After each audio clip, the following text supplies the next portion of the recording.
두오모 바로 뒤쪽에 위치하고 있는 건물이 두오모 미술관입니다.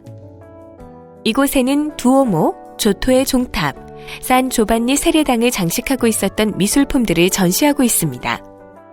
미술관에는 르네상스 조각의 창시자인 도나텔로의 작품 막달라 마리아가 있고 청동으로 만들어진 다비드는 피렌체 바르젤로 미술관에 있습니다. 도나텔로의 막달라 마리아에 대해 설명해 드리겠습니다. 이 작품은 1455년에 목조로 만들어진 작품으로 높이 187.9cm에 달합니다. 막달라 마리아는 그리스도를 섬긴 여인 가운데 한 사람이죠.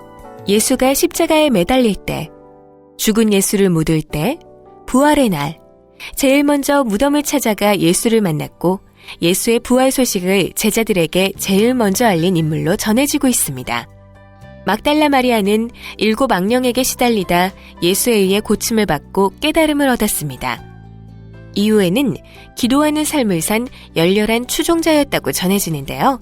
그녀는 예수님을 만나기 전에 창녀였다고 전해지지만 성경 어디에도 창녀였다는 기록은 없다고 합니다. 그녀는 깨달음을 얻은 후 사막에서 청빈하게 살았는데요. 금발의 머리카락 외에는 몸을 가릴 것이 없었고 날이 갈수록 수척해졌습니다.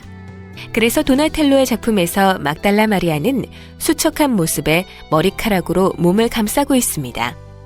그런 막달라 마리아의 모습은 부정적인 모습이 아니라 열정과 열망을 보여주는 모습으로 표현되었습니다. 그림을 자세히 들여다볼까요? 작품을 만들 때 도나텔로가 입혔던 금박을 볼 수 있습니다. 햇빛을 받아 빛나는 금박으로 인하여 막달라 마리아의 사막과 열망에 대해 생각하게 됩니다. 두오모 박물관에는 도나텔로의 칸토리아, 즉 성가대석도 있습니다. 서로 팔을 잡아당기고 노는 아이들이 조각되어 있습니다. 로마 사람들은 대리석 관 뚜껑에 아이들의 모습을 조각했는데 그것은 죽은 사람들은 잊고 아이들이 희망이라는 위안을 얻기 위해서입니다. 미술관에는 또한 피렌체 출생의 조각가 루카 델라 로비아의 작품 칸토리아도 있습니다. 성가대석에 악기를 연주하며 춤추는 아이들을 조각하고 있죠. 도나텔로와 로비아의 성가대석 2개를 비교해보는 것도 흥미롭습니다. 미켈란젤로의 피에타는 두오모에 있다가 두오모 미술관으로 옮겨왔습니다. 두오모, 즉 대성당에 있는 것은 복제품입니다. 대부분의 원작들은 미술관에서 보관하고 있죠. 미켈란젤로는 생전에 3개의 피에타를 만들었는데요.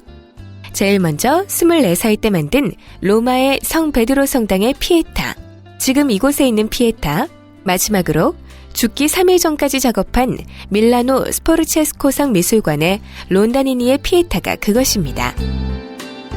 이곳 두오모에 있는 피에타는 꽃의 도시 피렌체에 있어서 플로렌스 피에타라고도 부르는데요.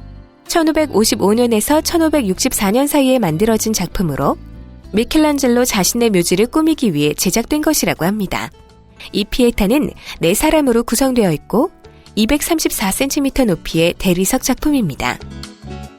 작품의 구도를 보면 마리아는 그리스도와 뒤에 있는 니코데모에 비해 작은데요. 아마도 돌이 충분하지 않아 그런 것 같습니다. 또 한 가지 특이한 점은 그리스도의 왼쪽 다리가 없다는 것인데요. 이건 역시 한 덩이의 대리석으로 조각하기에는 돌이 부족했던 것입니다. 그리스도 뒤에 있는 사람은 원래 니코데모이지만 얼굴은 미켈란젤로 자신을 표현한 것이라고 합니다. 작품에 자신을 나타냄으로써 가톨릭에 대한 자신의 신앙을 드러내고 있죠. 하지만 미켈란젤로는 이 작품을 끝내 완성시키지 않고 망가뜨렸는데요. 돌에 생명을 불어넣어 작품을 만드는 그가 자신의 죽음을 위해서 작품을 만드는 게 끝내 내키지 않은 걸까요? 완성하지 않은 정확한 이유는 아직도 풀리지 않는 비밀로 남아 있습니다. 이 조각은 이후 미켈란젤로 제자가 그의 동의를 얻어 부서졌던 그리스도의 왼쪽 부분들을 복원했다고 합니다. 그리스도의 왼쪽 다리를 첨가하려고 다리 부분을 깨끗하게 다듬고 못자국을 낸 것도 확인할 수 있으니 자세히 살펴보세요.